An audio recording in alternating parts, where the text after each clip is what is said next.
Hey, what's going on guys? Migzuba here, and in today's video we're going to be taking a look at a mono-white aggro deck for standard best of 3. So about 2 months ago, a month and a half ago, mono-white was the most popular aggro deck in standard, and ever since the release of Strixhaven, it's sort of fallen off. But I think this deck still has a ton of potential, so that's why we're going to be playing it today to climb Mythic ladder. I'm not sure that there's going to be a MIQ at the or a June MIQ because they haven't announced anything at the time I'm recording this video, but I hope there will. There was a sort of fiasco with the May one where day 2 was historic instead of standard, and there was this whole thing on Twitter where they asked people not to play in it if they had queued in historic, then they just sort of reset the whole event. And I don't know, that was kind of a mess, and they haven't announced anything since. So we'll see. I'm still going to try to place in the top 1200, but after that, we're going to be farming gold because I was told that the Theros lands are coming out on the 27th. I'm not sure if that's true, but in any case, I do need more gold. So we're going to probably be doing it with this deck because, you know, aggro, quicker games. So let's get into it. The new card we picked up from Strixhaven is Elite Spellbinder. This card is difficult to fit into the curve already because 3 is the most saturated spot in the mono white curve. It's where our best cards are, like Redain, Skyclave Apparition. If you're playing the life gain version, Heliod, you have Linden. Like, there's a lot of good mono white 3 drops. But we do include the Spellbinder. It's a sweet threat. A flyer's really good. 3 mana, 3/1. You guys know this card by now. When it ETBs, you look at your opponent's hand and you exile a non-land card from it, and your opponent's taxed on that card. They have to pay 2 extra mana. Fun little combo. I've covered it once recently, the Magistrate with the Spellbinder. So the Magistrate reads that your opponent can't cast spells from anywhere other than their hands. So not only are you taxing them with the Spellbinder, while the Magistrate is in play, the opponent literally can't cast those spells in exile. And this also works against a bunch of other matchups, like any Adventure Mirror. Anytime a spell is foretold, they can't people can't reanimate Crocs, so that type of thing. So the Magistrate is just a really good card right now in the format. Oh, also, how could I forget Ultimatum? Ultimatum reads you cast the chosen spells, or the spells that you don't put back into the deck. They literally can't cast them when the Magistrate is on the field. So this is like a kind of weird anti-meta aggro deck. You have another Magistrate in the sideboard, but I really like this card right now. I think it definitely should make the cut, especially in best of 3. The rest of the deck is a pretty standard mono-white shell. We got some Alsades to protect our creatures, have some nice lifelink, Selfless Savior to protect our creatures, Giant Killer, like I covered in my Naya Adventures video, is super good right now. There's a lot of 4-powered creatures you want to destroy, and the 1 mana 1/2 on the other end is also a solid creature. We already covered the Magistrate. You guys know Aspirant and Hollowblade, just really good mono-white 2 drops. Again, we covered Spellbinder. 1 Maul. We're not a Halvar deck, so we don't want to run too many equipments, so we're going with the 1 Maul. You can set it out if you want. You can even cut this and run another Magistrate or something, but I like the ability to get First Strike and have a permanent piece of equipment on the battlefield, so just the 1 copy. Redain can be the 2 mana 2/3 flyer, or can be the shield, which is really cool. Redain's great, good anti-meta card as well. Taxing your opponent's expensive spells is great, and against any snow deck like the Is It One or Mono Green Snow, that type of thing, the snowlands your opponent controls enter tapped is relevant. Also in any mono white mirror or any mono red snow mirror, basically any aggro deck should be a snow deck, so Redain comes in clutch there, and it comes in clutch against control decks because of the taxing ability. So all in all, great card. Shield is cool too against the Naya deck. The shield is really good against the Naya deck, or any deck that makes a lot of 1/1s or generates a ton of tokens. Could be also pretty good against mono red 2. I actually haven't had slow enough games where I can slam it, but you guys get the idea. The card is very versatile and it's very strong. Apparition, you guys know Apparition, great card. 1 Luris. We have the combo with the Selfless Savior, helps us with some recursion. It's not bad, but I found it being a little awkward sometimes. I still think it's worth playing the 1 copy. Legion Angel, because a 4/3 flyer that replaces itself with more 4/3 flyers is really good. So now onto the mana base. We run the standard 19 snow-covered plains. You can run 20. I might be a little bit greedy because I want to run the 1 Castle Ardenvale, but against control matchups or just having the ability to make a 1/1 at instant speed is so powerful that I think it is worth potentially not being able to activate your Faceless Haven sometimes. But let's be honest here, 23 of your lands are snow sources, so more often than not, you should be able to activate your Faceless Haven. But I like having the Castle Ardenvale option. Again, if it stresses you out, you can just cut it and run the 20th snow-covered plains. The deck should play fine just with that little tweak. I have the castles, I'm just going to put one in. I think it's worth it. Now onto the sideboard, we run the Shadow Spear, really solid card. The stat buff, trample, and especially lifelink is super relevant in aggressive matchup mirrors. And the 1 mana permanence your opponent control, lose hexproof, and indestructible is a line of text the card has. It won't always come up, but when it does, it is super useful. You got the other Magistrate for whenever it's good. It's already good most of the time, but if ever you're sure you're in one of those matchups, you can run the other Magistrate. Archon of Emeria. So this card is mostly here to tax our opponents even more. It's especially good against decks that your opponent wants to double spell in, like the Mardu Sacrifice decks or Rogues decks or stuff like that. So be careful where you bring this in, but it can be very powerful. The rest of the Legion Angels, we want to get max value from the one in the main deck. Sentinel's Eyes against Rogues can be okay against control depending on how their deck is built. Soul Guide Lantern against anything that uses the graveyard, Rogues, Rakdos, that kind of thing. Glass Casket, or wherever you need to remove creatures. The other Emeria, sorry, it's hard for me to go through the sideboard the way it's built. You can't exactly pick where your cards go anymore. And the 2 Archons of Absolution. Good against white decks, the Mirror, and good against very aggressive decks. It taxes them very hard for wanting to attack. So guys, if you like the deck, it will be in the description down below as always. Be sure to drop a like on the video and consider subscribing. It motivates me to make more content. So that's going to be it for me, guys. Let's get into some games. Okay, we're on the draw. Pretty good hand against probably Rogues. Let's give it a shot. Yep, looks like Rogues. Definitely Rogues. Okay. So let's get the Selfless Savior down. Lurrus is a good draw. It means that whatever they fill in our yard, we will be able to reanimate. Okay, cool. And Swamp, naturally. No, I needed all of these. Or maybe not all, but like 1 or 2 at least. Please not another land, okay. Because we do want to hit land 3. Well, that's not a good draw. Let's get the Aspirant played. Okay, opponent has a Thieves Guild Enforcer. Cool. They have 3 1 mana pieces of interaction, or not interaction, but things to play on turn 2. So a good draw for the opponent so far. My lands! We're a 24 land deck. 5 are gone here, 6, 7. I don't like our odds. I don't like our odds at all. The Magistrate showing up is also unfortunate. It's not really good in this matchup. Of one mind, opponent just popping off.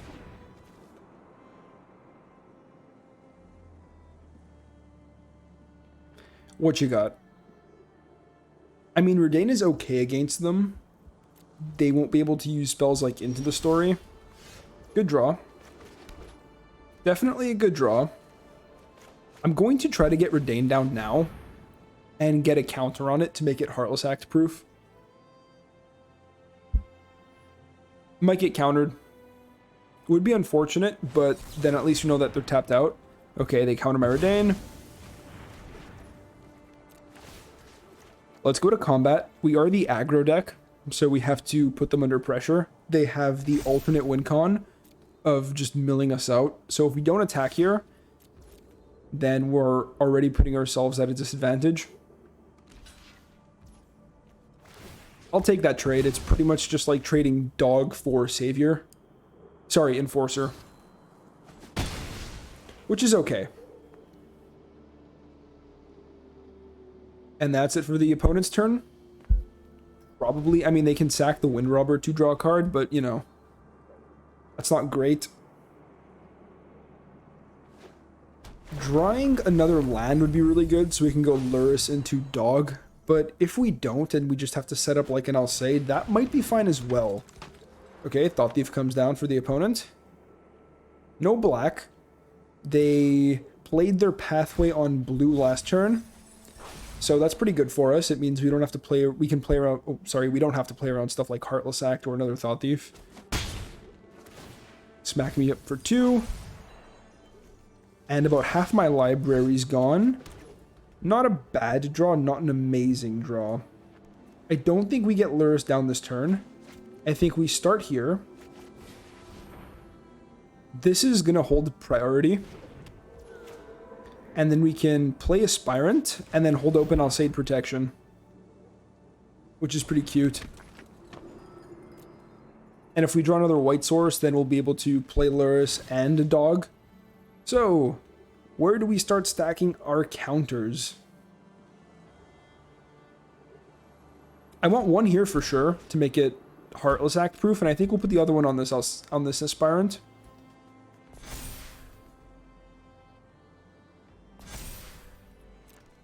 Put that one there so we can get in for more damage. And yeah, like I said before, put this one here in case they have Heartless Acts. They're mostly dead against Aspirants.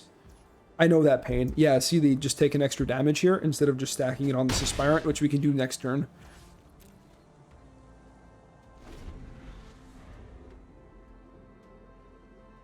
If they buy Lurrus here, that's really slow, and they're still going to need another black source. Oh, okay, opponent's just playing out Thought Thieves. Are they trying to go aggressive too? Attack with 2? Just the Thought Thief, okay.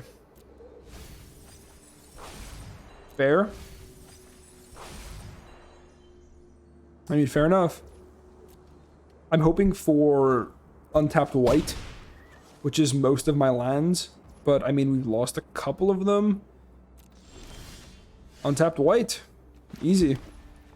So we can go Lurrus into Dog. Or Lurrus into Hollow Blade if we really want to.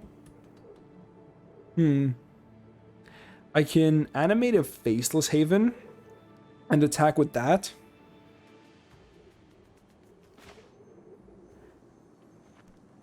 They don't have a Drown, that's for sure. I think we get Lurrus online. The sooner we do, the more value we get out of it. And I still will be able to hold open Alseid Protection even after I reanimate a puppy. Wait, do I want to do that pre or post combat? I think we can do that post combat. I will suit up the Aspirant to a 4/4. And let's get in there. This card is so good, guys. Ever since it dropped, I've been saying, like, crazy card. Okay, so they do the chump draw card thing. The damage. Alright, so we want to tap here. Make sure we hold open another white. Bring back one of our many puppies. And pass. Okay. We're not looking too bad. We get to hold open protection and potential indestructibility. And we still have some aspirants. Tap land. That's the opponent's other white source. We also have some lifelink, so if they try to go aggressive on us, we can just gain a bunch more life back, especially by stacking counters on the Lurrus, and the opponent scoops it up. Okay, cool. Good game one. So what don't we want? Or actually, we'll go with what we do want. We want the Sentinel's Eyes. Good card. What else do we want? I don't think we really need this. There's no protection for white, and they're not attacking us all that much.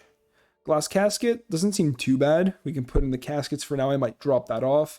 One Lantern seems fine. I don't think I need the Shadow Spear. And the Archon of Amirias. Maybe we just go with 2, although 3 might be correct. Okay, so we'll put this in and we'll see what we got to cut. What don't we want? Giant Killer seems pretty bad. They don't have many creatures with a lot of power. Magistrate seems pretty bad too. They're not exactly using other zones. They have to buy the companion, so it doesn't even lock that out anymore. Maul doesn't seem great. I don't exactly want to spend 3 mana to equip something to a creature and have it die immediately. So one more cut. Shouldn't be all that difficult. Maybe we do just go with 1 Archon of Emiria, because I don't want to clog up my 3-drop spot too much. Spellbinder's good. Redain is pretty good because it taxes them on some stuff. Maybe we can cut 1 Redain instead.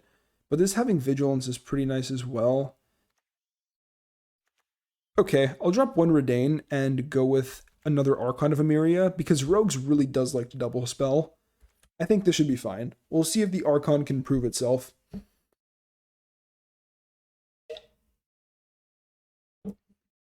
We have to be careful for cards like Crippling Fear Against the Rogues matchup I played earlier today, that's actually what caused me to lose it.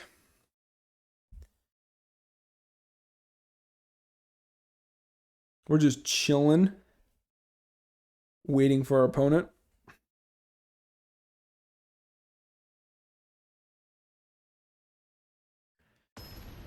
And they're ready to go. All right, cool. That's one awkward thing about commentating through best of 3 games. We gotta just kind of like chill out with the opponent's sideboards. Usually I take longer though, because I like to talk through my sideboarding. I don't just put the cards in and go. But maybe opponent's doing something else. Like they haven't exactly hit that they start yet.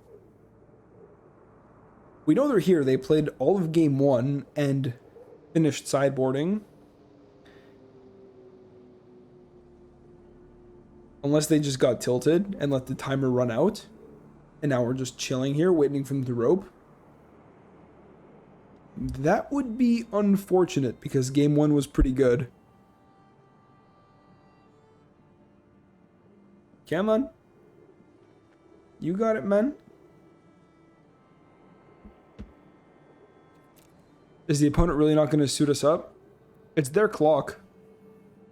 Right? Like, we need them to start the game. Oh, yeah. Entertaining. Just feel free to double tap the right side of your phone to skip forward 10 seconds. If you're watching this on mobile, feel free to hit the right little arrow on the bottom right side of your keyboard while we wait for this guy to rope out. I don't understand. Guys, I don't get it. Is that really what it's going to be? We're just going to catch a dub to a rope? Game 1 was so good, though.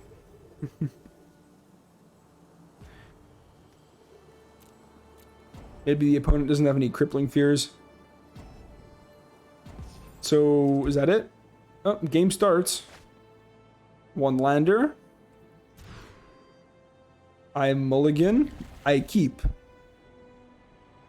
So how greedy can I be? Do I drop off a land? We're on the draw. I don't think I can be that greedy. We only have 1 Luris. I think I get rid of the apparition. Have a nice 1, 2, 3.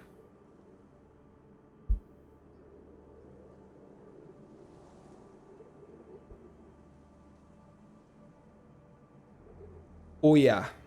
This is some gameplay right here, boys. I always feel awkward during this stuff. Oh, they're here.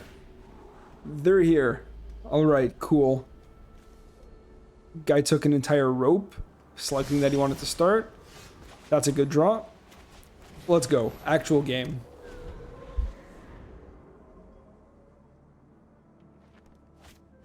Ruin Crab. Okay. Turn to Ruin Crab. Kick W.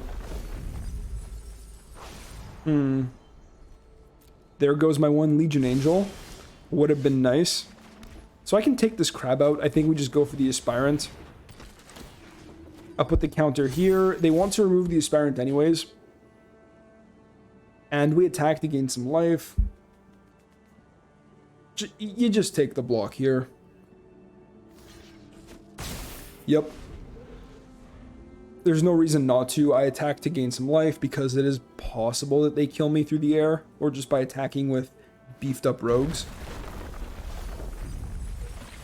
No Sentinel's Eyes just yet. And they main phase a Drown. Okay. I see you. I'm going to attack with the play the Spellbinder, sorry. We keep attacking here to gain some more life. And let's see what they got.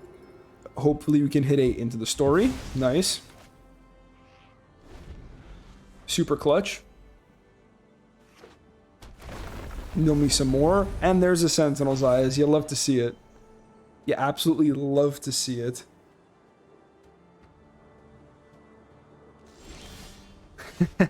Okay. So that's land 4. We have plenty of options, actually. I could play Luris and reanimate a dog because they milled one. I could play this Aspirant, put a counter on the Spellbinder attack. I think what I do...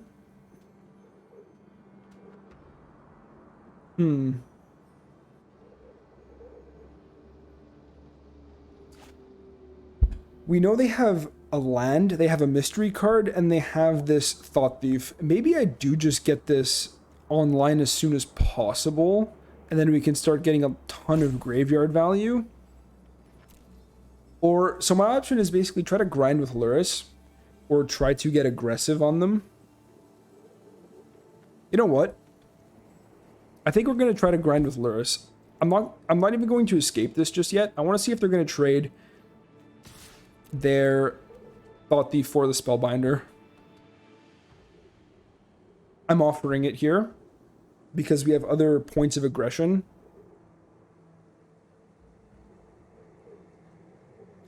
This turn can be played in a lot of ways.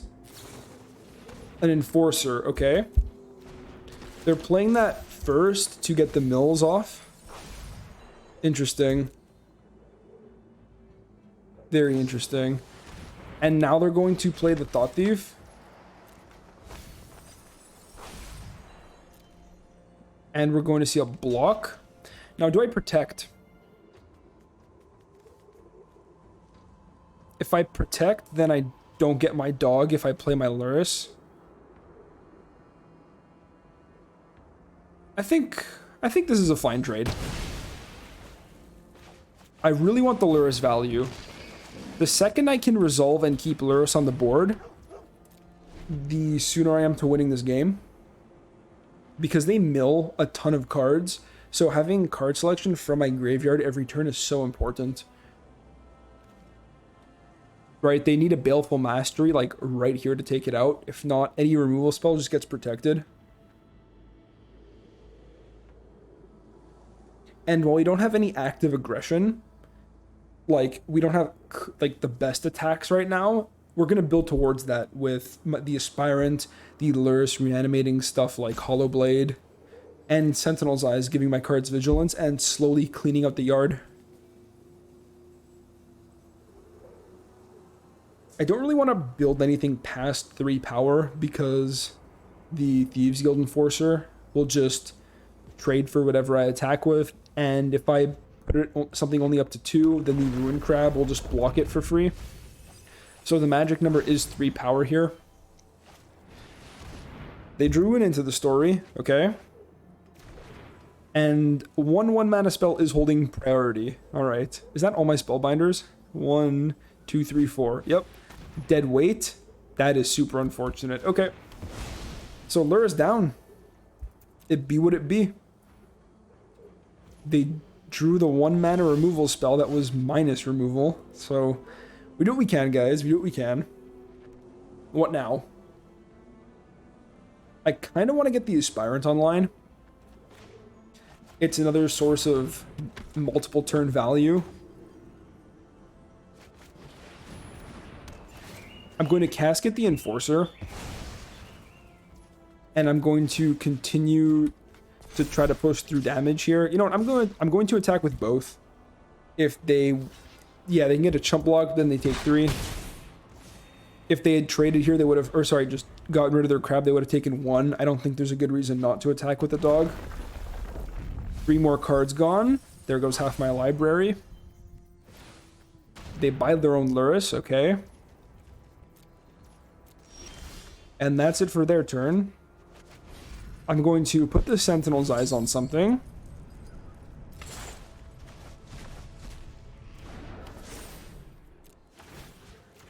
Put a counter on it as well. And I'm not attacking with the dog this time because they can flash in something and block.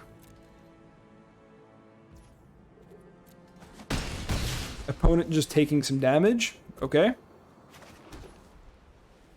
I guess that's it for me then. I'm going to hold this Apparition because we have to be able to take out this Lurrus.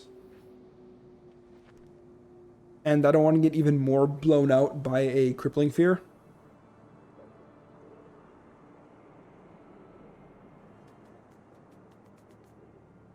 So it's not horrible. There's the Crippling Fear. So I'm pretty sure even if I protect here, I don't get to keep my aspirant. Like, I'm pretty sure, but I'm not 100% sure, so it's worth trying. Yeah, alright, didn't think so. So we do kind of get blown out by a crippling fear. It's a shame the white escape cards aren't amazing. Ooh, that's a bad draw. That is a bad draw. Can we really just do nothing? I mean, I've probably lost this game already. I think we just have to play this out now. But then they play Luris, and it just doesn't look great. You have to draw out of it. I don't think we could just take the turn off and do nothing. Drawing that Plains was just horrid.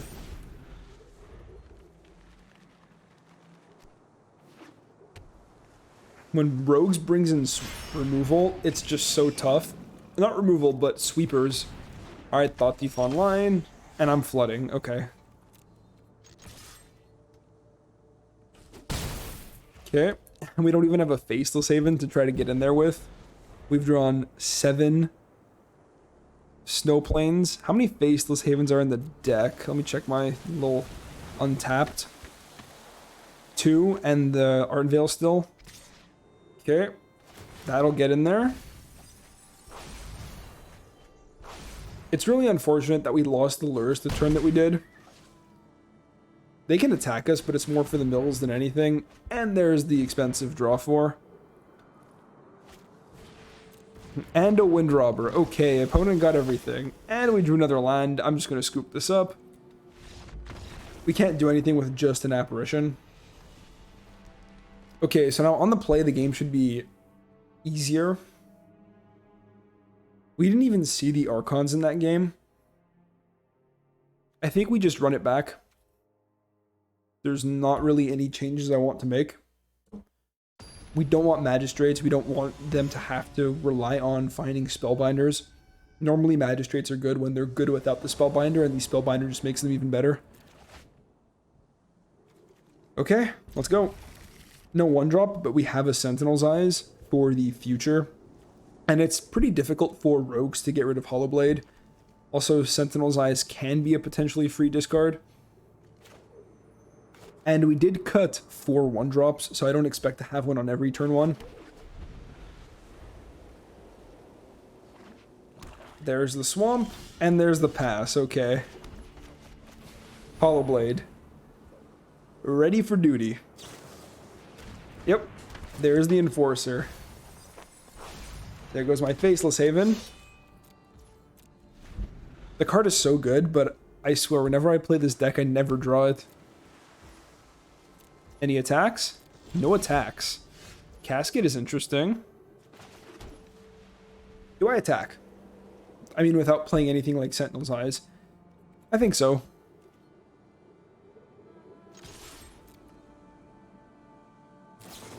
They play a Thought Thief, okay. Get some more mills on me. Now what's it gonna be? Block or just take 3? They block there? Okay. I'll discard Sentinel's Eyes. Basically a free discard. And I'll play my Spellbinder.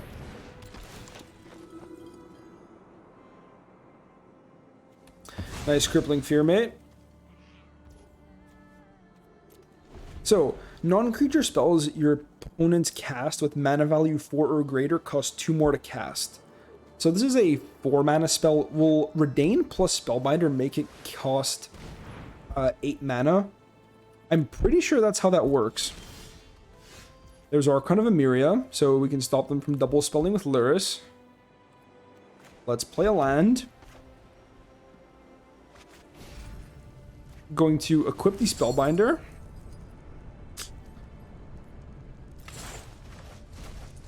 And then play my Redain.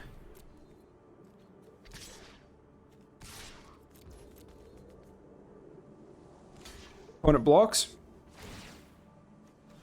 I think I can discard the Archon right now.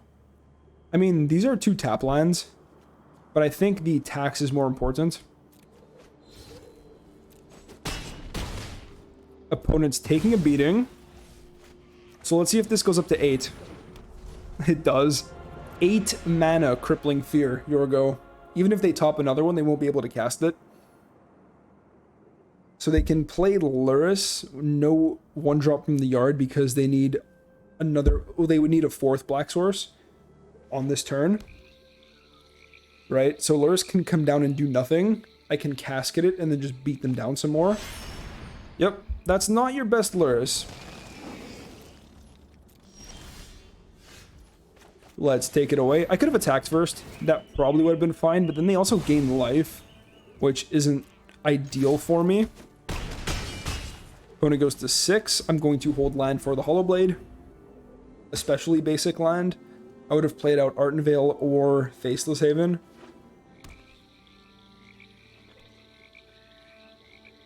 What's it going to be?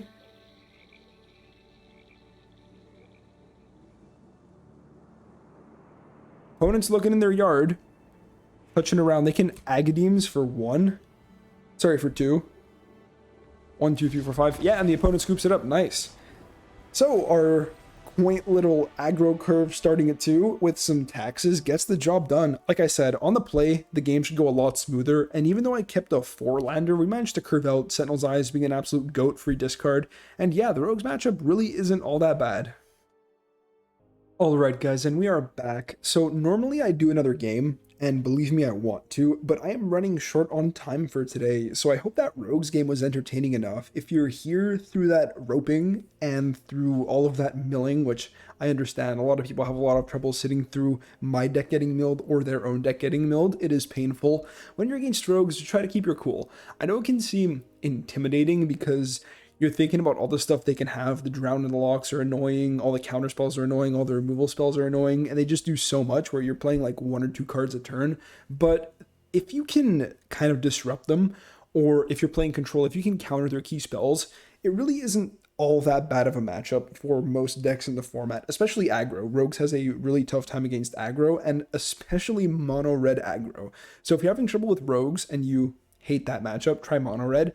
And if you just want to have a standard sweet aggro deck for most matchups, I'd go with this one. I really do like this deck.